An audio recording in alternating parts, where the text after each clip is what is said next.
Hello everyone and welcome to the Daily Signal's Top 10. And today we're counting down the top news stories of the week, many of which have gone either misreported or underreported in the mainstream media. I'm Jenny Maltabano, and here with me to break all of this down is my colleague at the Daily Signal, Jarrett Stepman. He's also the co-host of the podcast Right Side of History. Hi Jarrett. Hello. It's been another crazy week and we have a lot to unpack. But before we get started, we got some feedback on the show last week, and our viewers noticed that there was a word that was made up, and we want to throw it up on screen. Oh, Bizarre. no. Bizarre, Bajar. You can go back last week and watch it. Watch this really quick. It was very bizarre. It was very bizarre. I mean, honestly, he's the privileged member of a political dynasty, and So that happened last week. It gave us a great laugh afterwards. Jarrett, what do you have to say? look, if the president can make up the word kofifi, I feel that I get bajar. And it is a Spanish word. It means to go downward. So this is a real word. Now the context, I might have flubbed that a little bit, but I feel that at least once per show, I feel I get to make up a word, Yes. and then the audience can guess if it's a real word. Okay, we'll try that this week. This will be hard to top, though. It will be. And speaking of bizarre, lots of bizarre things going on this week, including Trump, Kanye, and Dragon Energy. Watch this. Kanye looks and he sees black unemployment at the lowest it's been in the history of our country, okay? He sees Hispanic unemployment at the lowest it's been in the history of our country. He sees, by the way, female unemployment, women unemployment, the lowest it's been in now almost 19 years. He sees that stuff, and he's smart. And he says, you know what? Trump is doing a much better job than the Democrats did. And by the way, if they ever got in and started putting back all these rules and regulations where you can't breathe, where businesses go out of business, our country would be in big trouble. And had I not gotten elected, Hillary would have come in. She would have added more rules and regulations. We would have been out of business because you saw what was happening. We were going down. Right. Yeah. So Kanye definitely broke the internet, or at least Twitter this week, with he and Trump's Dragon Energy and You Are My Brother. And the left, they're losing their minds over this. They can't stand it. Why do you think that is? Well, it's really incredible. I think that this whole thing is they can't stand the fact that one of the celebrities that they like, that they enjoy, they listen to his music, may actually have opinions that are different from their own. I think they're so used to seeing, whatever events, whether it's the Emmy Awards, whether it's the Oscars, where it's all these events, of course you see a nonstop stream of liberal opinion. If there's one person who, even just slightly veers from that, I think a lot of these people just can't stand that. And I say, welcome to being a conservative in America, where you get a nonstop stream of culture war information from the left that's coming from our mainstream networks and from our celebrities that's not what we believe. And, to a certain extent, I think this is great. I think it's great. I know Kanye West, he's had a lot of diverse opinions in his life, but he reaches a lot of people, and he seems to be open-minded about what conservatism is. So, I think that's a good thing. Yeah, and he wants freedom of thought. He's been advocating for that. And a lot of times the left assumes they have the moral high ground. And what Kanye is saying is, don't put me into a box. Let me think through this. I can say what I'm feeling. So definitely unexpected, but a cool story. Yeah, and I love the fact he tweeted out, he says he's not sure if he's a conservative yet. He needs to do more research. And I would say, he can start with Edmund Burke. He can start reading a little Thomas Jefferson, maybe a little The Founders. There's Friedrich Hayek and Milton Friedman. So look, I think he should do a little reading and start to bone up on what conservatism is. Good for him. All right, now on to number 9. President Trump and President Macron of France had what many are calling a bromance. The two leaders had a great chemistry. Check this out.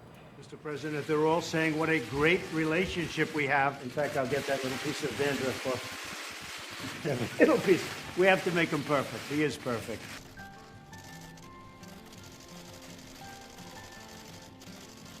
It's only a prediction. Thank you. Thank you very much. Merci beaucoup. Thank you. Thank you. I like him a lot.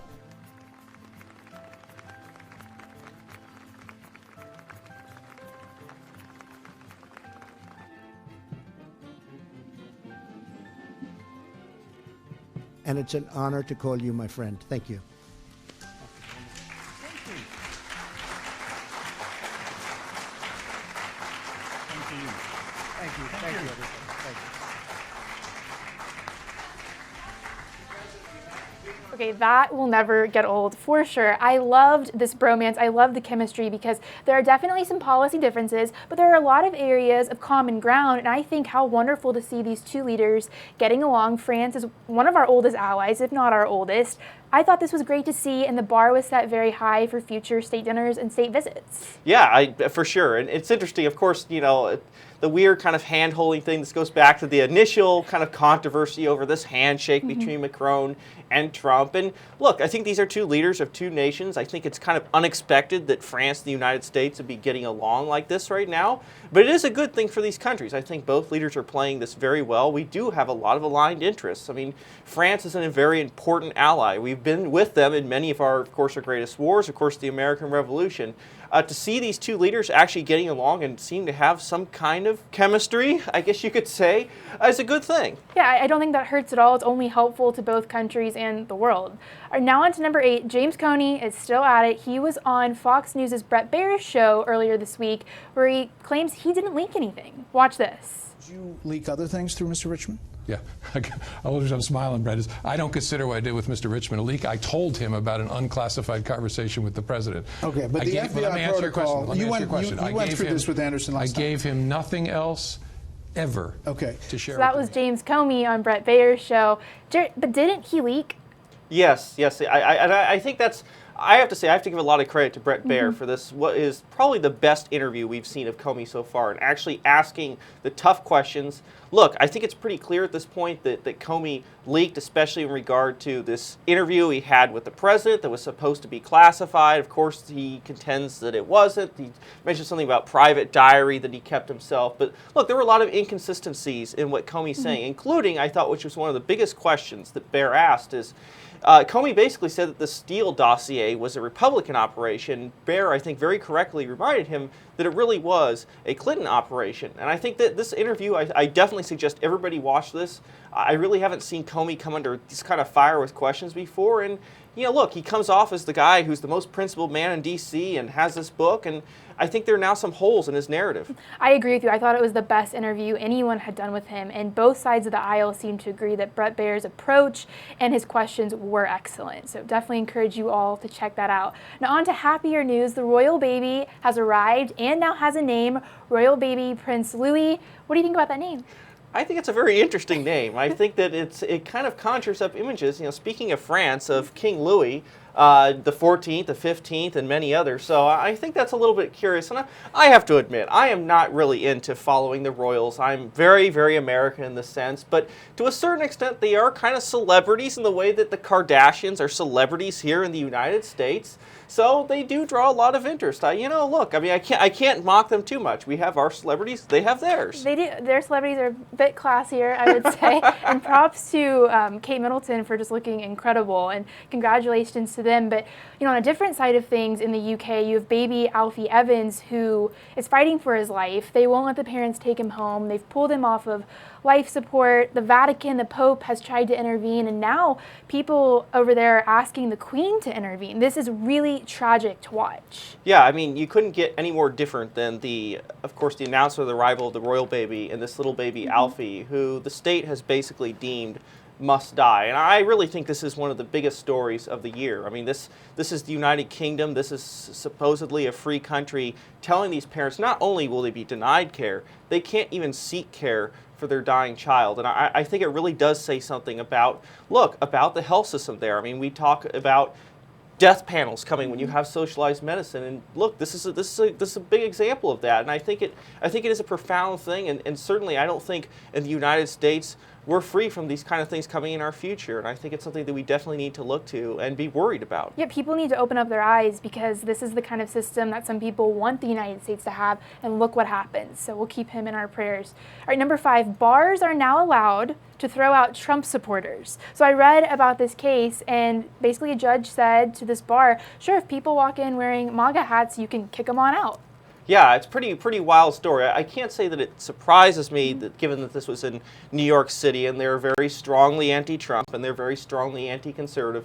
It does get a little bit to this larger debate we have in society about, of course, the Masterpiece cake shop case about whether you can serve people that you don't want to, or and whatnot. So, you know, look, there are a lot of issues at stake in this, and it does say something when somebody of another political view can't even be in a restaurant or an establishment because of what they're wearing. I mean, what does that say in this country that we can't even tolerate even the most minor form of dissent? Very, very, very slippery slope. All right, on to number 4. So Bill Cosby has gone from America's dad to America's convict. Watch this.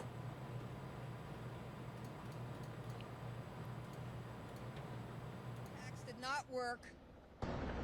Bill Cosby, 3 words for you. Guilty, guilty, guilty! Thank you. I'm happy to take any questions, and I stand here in the spirit of Martin Luther King, who said that the arc of the moral universe is long, but today it has bent towards justice.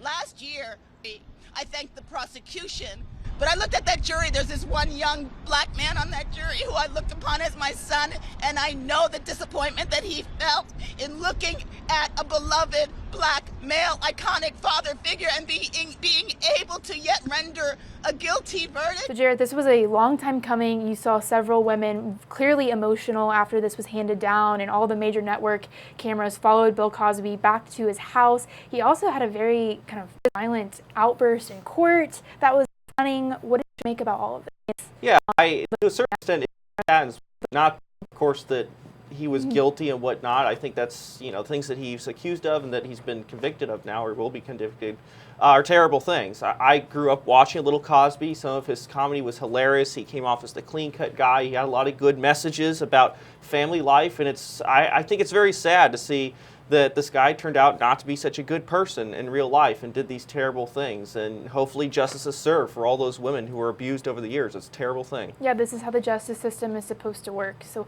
on to number 3, caught on camera. Look at this Port Authority official who's also a Clinton supporter. They were being berated. Watch this. Karen Turner. Hi, Ms. Nair. I'm a resident. Here you go. It's fine. I don't need that. Okay, fine. I'm Karen Turner. You're just here as the rider, right? No, I'm not. Okay. I'm here as a concerned citizen and friend of the mayor, and been in Tenafly for 20 years. I take full responsibility for them. And what is the reason they were pulled over? The driver has all the information. He'll tell you. No. I need to know. No, you don't need to know. Okay. Are you a commissioner? I am the commissioner.